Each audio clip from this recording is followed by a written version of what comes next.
Šiandien stalo turim Connecting People Nokia 2 telefonus. Labas, aš Šarūnas iš Unboxing laidos Laisvės televizijos X YouTube kanale. Ačiū, kad žiūrit, ačiū, kad laikinat, subscribinat, sharinat ir kai jūs paklikbaitinam, labai nepykstat.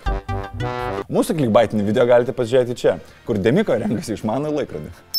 Labai tikiuosi, kad išpakavot savo mėgstamas dovanas visi, o kas neišpakavo, tai nusipirkit savo ką nors gražaus, vis tiek gauti pinigų iš močiutės. O jeigu ieško telefono kažkokio pigaus, tarkim, tai gali būti šitie pasirinkimai, ar negali, mes va tai ir apžiūrėsim šiandien.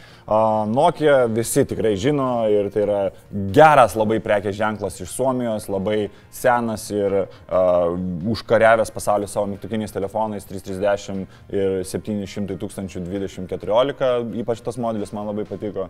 Ir ne per seniausiai jie iš Windows Phone pabėgo ir perėjo į Androidą keli metai atgal. Ir čia jau yra atnaujinta versija, šiaip gegužės mėnesį berods išėjo šitie telefonai, bet vis niekaip jie neprilimpa prie rinkos. Tai vat pažiūrim, kodėl. Mes ant stalo turim Nokia 3.1 ir Nokia 6.1. Tai yra biudžetinis ir biškai mažiau biudžetinis telefonas. Jų kainas galite rasti šalia čia. Labai nebrangus telefonai. Iš esmės ir ką mes čia turim, 3.1 net, pavyzdžiui, tiesiog rašo, kad yra 8 branduolių procesorius, kad suvilioti žmogų. Octa-Core'as, tai čia yra Mediateko procesorius. 6.1 Nokia turi Snapdragono procesorių 630 ir tai parašo, ir tai yra gerai, Snapdragonas šitoje vietoje. Visiškai aliuminis korpusas, žodžiu, yra paprastas plastikinis su aliuminiu rėmu, baterijos labai panašios apie 3000 mAh, žodžiu, visus parametrus galite rasti man iš po dešinės pusės ir man iš po kairės pusės. Ir ką fainai daro Nokia su savo androidiniais telefonais, tai jie daro vanilinį Androidą, žodžiu, įdeda Android One versiją į savo telefonus, ar įdeda, ar pasirašė sutartį tiksliau su Google, ir deda be jokių priemaišų, be jokių savo user interfejsų. Tai, ką Google'as išleidžia, tokias programas, kokias jie įdėgia tiesiai į Androidinę platformą, tokias jūs čia ir gaunat. Ne jokių priedų, patys ką nori, tą susirašo. Ok, tai tiesiog pradžiai pažiūrim, kaip jie abudu atrodo, pakuotės labai gražios, kur susijungia rankytės ir sako Connecting People.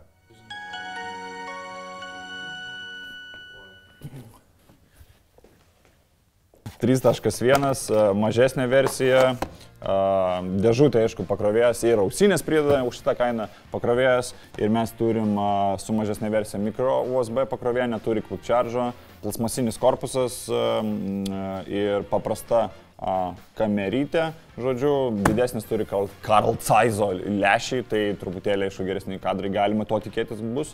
Ir labai smagiai rankoje guli ir mes jį, kol žiūrėsim kitą, įjungiam.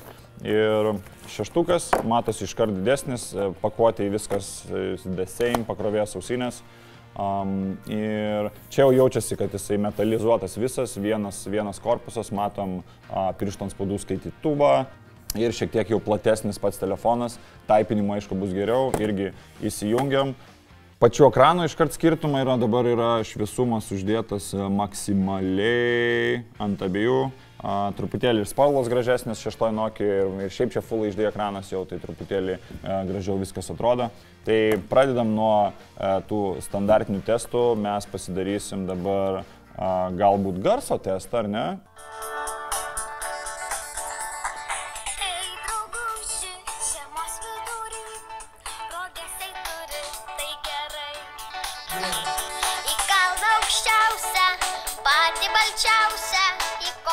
Okay.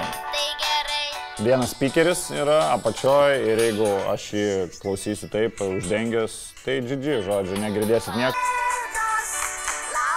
Bet tas garsiau groja. Ką? Mažiukas geriau groja. Čia irgi vienas speakeris, mono ir toks jausmas, kad jo, geriau groja, netgi pigesnis variantas ir šiek tiek garsiau ir tas gilumas truputėlį yra garso. Tai netgi mūsų garso operatorius sako, kad jam per ausinę geriau skamba Nokia 3.1. Žiūrint filmą per tą Netflixą, toks jausmas, kad žymiai gražesnės spalvas perteikia pigesnis variantas, sėdint sistemai pačioje, kažkodėl atrodo, kad spalvas geriau 6. Tai matyti arba kodikų kažkokių nesupranta ekranas, arba dar kažko, ką pertikė Netflix'as. Žodžiu, patiems reikia pasižiūrėti, kas jums labiau prie širdies, bet mums čia buvo kažkaip gražesnis Nokia 3.1 ekranas. Pažiūrim, kaip Mediatekas dirba su Snapdragon 630. Taip, tai kai Nokia 6.1 pasidarė testą, 3 vis dar nesugeba ir vis stovi ant 0% ir tai jau nebe pirmą kartą taip atsitinka, tai žodžiu, arba kažkas lūžta, arba tiesiog procesorius nebesitvarko, bet pagal jo galimybės jis turėtų surinkti kažkur apie 35-40 tūkstančių, manyčiau. Čia 6.1 Nokia su 630 Snapdragon surinko 85-500, kas yra sau šitam kainos segmente. Ne geriau negu Xiaomi, tarkim, surinkęs Mi A2, Lite'as, pavyzdžiui, ar Mi A2 dabar gerom kainom yra, bet visai pakankamai tvarkingas rezultatas. Ir paskutinis, ką mes norim dar parodyti, tai kameros galimybės, tai abiejų telefonų kadrus, kuriuos mes esam padarę čia aplinkui save, galite matyti tiesiog dabar ekranuose padalinta ir patys nuspręsti, kaip jie fotkina.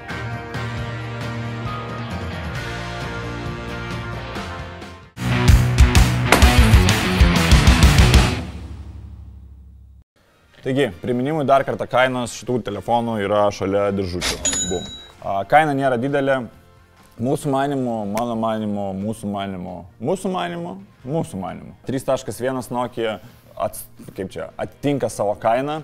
6 galbūt kaina didesnė tik dėl to, kad truputėlį more premium jaučiasi rankoje. Žodžiu, aliuminis korpusas, kadrai tikrai geresni 6 Nokijai gaunasi. Tai jeigu prioritetas būtų kamera ir didesnis ekranas taipinimui, nes klaviatūra tikrai didesnė, rinkitės 6. Jeigu tiesiog norit paprasto telefoniuko kažkam, ar kaip pirmam telefonui, ar padovanoti, ar vaikui, žodžiu, gali tikrai rinktis 3.1. Ar nusipirkę šitas telefonas būsit super patenkinti?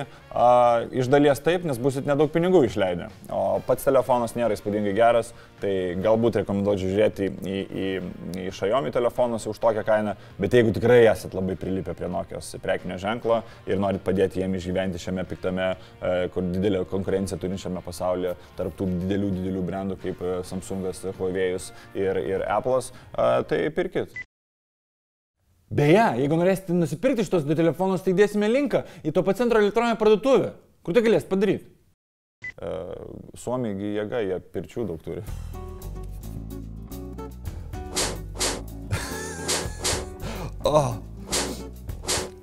Tai va, tai toks telefonas, gerbiami žiūrovai, nepamirškit pažiūrėti ir kitų mūsų filmukų, kurie apžvelgia irgi biudžetinius telefonus, jeigu jums reikia kažko iš pigesnių, tai tiesiog žiūrėkit, laikinkit, sharingkit ir susimatysim kitose laidose čia Laisvės televizijos X YouTube kanale. Ate.